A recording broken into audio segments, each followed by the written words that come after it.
Well, good morning to you. How you doing? I hope you're happy and healthy and doing the things that you love. I love doing Tottenham walks with you, and that's why today's episode is number 102. Guys, smash me and Bugsy a like if you don't mind.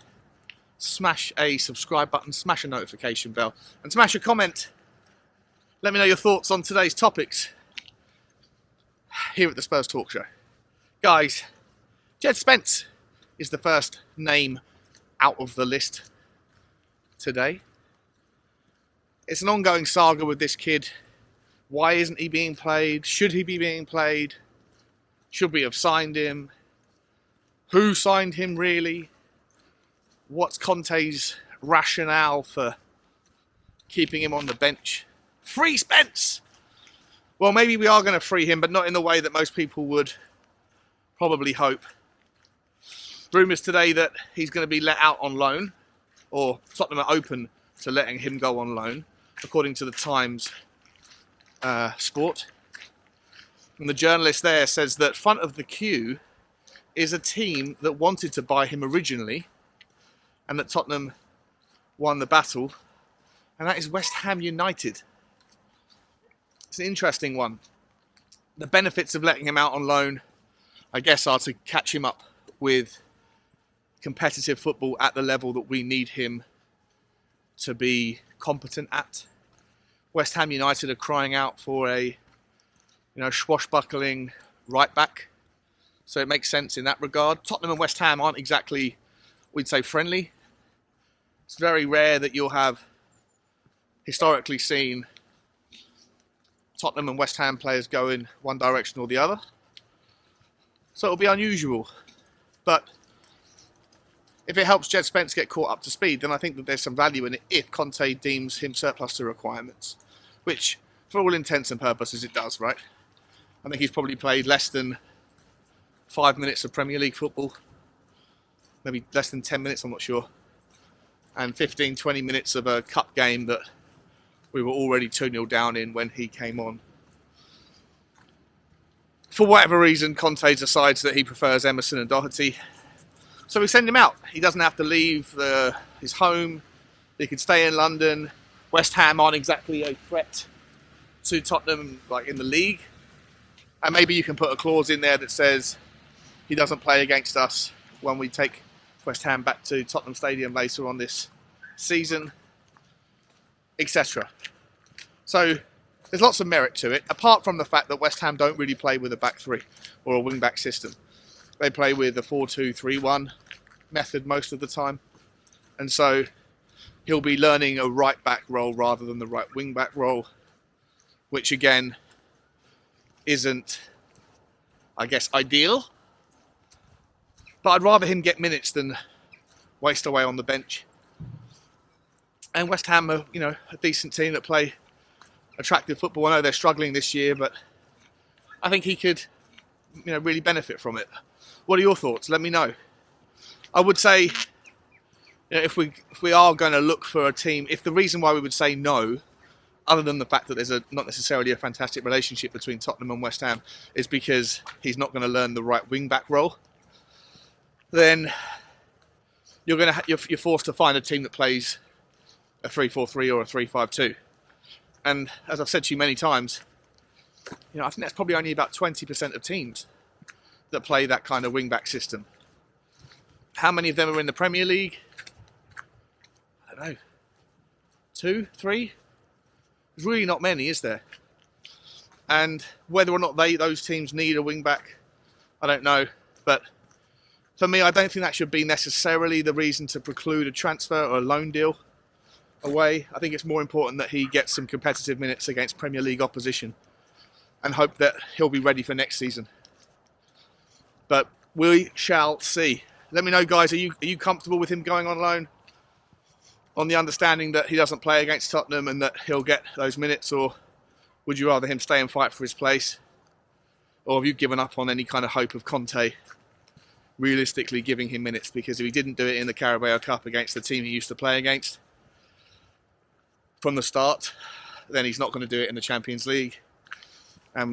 He won't do it in the Premier League, absent injuries to both Doherty and Emerson and possibly one of Sessegnon and Perisic as well, because of the propensity for him to invert them when necessary. So, yeah, for me, let the kid go. Free Spence to play some football somewhere else, and then see how he does. It's a real shame, though. Absolute crying pity. A crying pity. Speaking of competitions where he could have played, the FA Cup draw, by the way, is this evening. I think it's at 7 p.m. I'm not sure if it's on BBC One or ITV One if you're in the UK, but keep an eye out for that. Any particular teams that you fancy getting or fancy avoiding? Do we want to go for one of those like lowly minnows, like Marine from a couple of years ago, or do we care? I'm guessing most of us would probably want to avoid Chelsea or City or United, any of the top six. We'll see how it goes. Last bit of news, guys. Last bit of news is a bit of transfer news. Tottenham are interested in signing a Polish centre-back who has impressed it at the World Cup by the name of, make sure I got this right, Jakub Kiwior.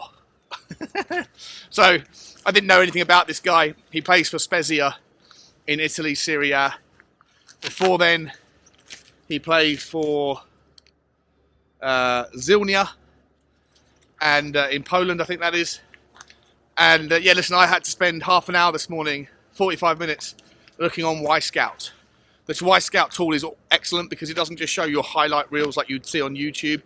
You can zone in on every single little video clip from any particular game on his mistakes, his long passes, his tackles, his one-on-ones, his headers on goal, his clearance headers, his interceptions, etc. You can really just fine-tune your research on individual players and see the mistakes as well as the good bits.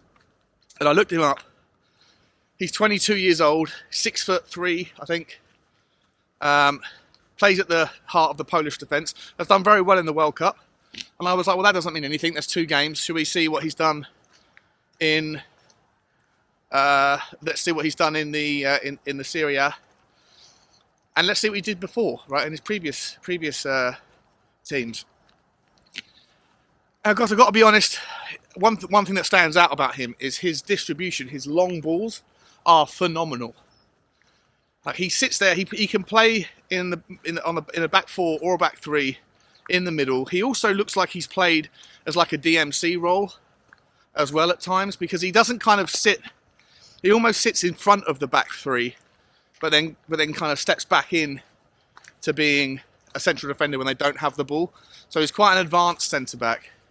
But his ability to ping balls into channels, left or right, is very, very, very high. Like, really good. And his accuracy is phenomenal with those long balls. And I'm not talking like 30-yard, 40-yard long balls. I'm talking from inside your own box or on the edge of your own 18-yard box, pinging them right down into the corners. Like 60-yard deliveries that are pinpoint accurate. Absolutely phenomenal ability to distribute. In terms of his defensive attributes, he looks very solid in the air, and he looks, quite competent in tackling. But the negatives of him, from what I've seen, are he looks like he's a little bit, when people are running at him, he's not really that comfortable getting spun or getting turned. And we've seen quite a few of mistakes similar to that by people like, Longley this season, Eric Dyer for sure, even Ben Davies. So if that's a problem that our current centre-backs have, I'm not sure if this kid, at the moment at least, is going to improve on that kind of area of his defence because of the size of him, he's a very strong, muscular built guy. He's incredibly strong. He's very good in the air, but with that additional size and weight, I guess there is a consequence to it, which is, not having a low centre of gravity, and when fast, zippy players are darting at you, it's difficult to kind of turn an oil tanker quickly, if that makes sense. So, look, he's 22. He's had a bit of a meteoric rise in Italy. The Spezia president has said, I think they bought him for, I think he went from Anderlecht to Zilnia for like 200 grand, and then he went to somewhere else. I think it might have been he went to Spezia for 500 grand or 2 million. I'm not sure which one it was. Maybe it was 500 grand, and he's now valued according to transfer market at something like 2.5 million. So it's a cheap option, but I've looked around, and apparently Roma are interested in him, and the current market valuation for him would be something like 5.5, 6 million euros. Roma are interested in him. Jose Mourinho likes what he sees. Atletico Madrid are in for him, as are West Ham United. So you've got a bit of a spectrum there of the quality of teams that are looking at this guy. But again, it's one for the future, not one for the present. You know, at 22 years old, you compare him to like a Christian Romero that was signed for 50 million, then you kind of know what you're getting, right? You're not going to get the finished article, but you are getting someone maybe who can continue their rise to fame. And I would point out, not that I'm comparing the two players, but if you look at Kim Min-jae, he was someone that Tottenham could have signed at the age of 22 for about 3 or 4 million. Didn't do it. Then could have signed him for something like 10 or 12 million. Didn't do it. Then last summer could have paid 15 million.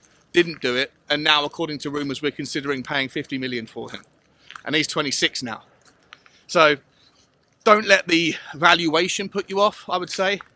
Sometimes you can go out there and find these gems that become, you know, if you catch them early enough and they can continue their rise, then, you know, the price tag isn't always the most essential thing. That said, whilst I like the kid and like his ability to distribute, there's more than enough little things that I've seen in the clips that I've watched of him to think that he's by no means, you know, excellent in all departments.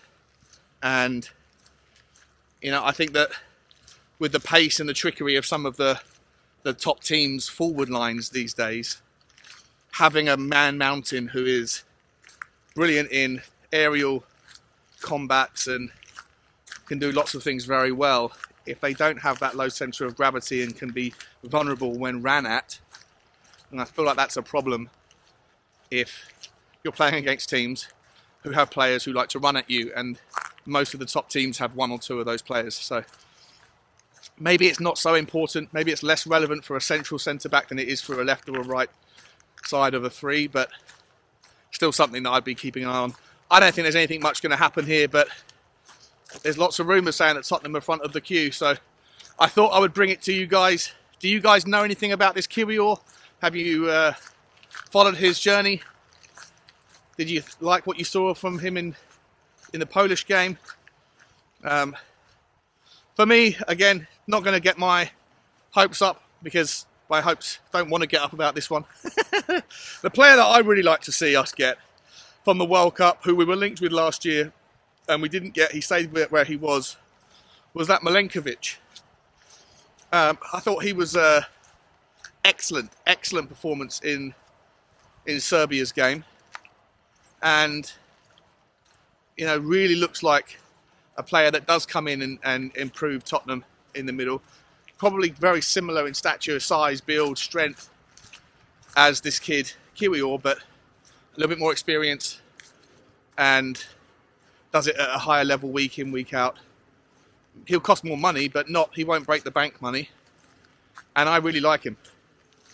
And I wouldn't mind seeing us go back and try and resurrect that deal and see if Fiorentina might be a little bit more willing to kind of force the conversation. But that's really it, guys. Not a lot to talk about today, and yet I found a way to speak for 14 minutes about it. Apologies for that. You know how I rant. Guys, I will see you, I guess, tomorrow, unless something else happens in the meantime. Like, share, and subscribe, guys. And as always, bye-bye.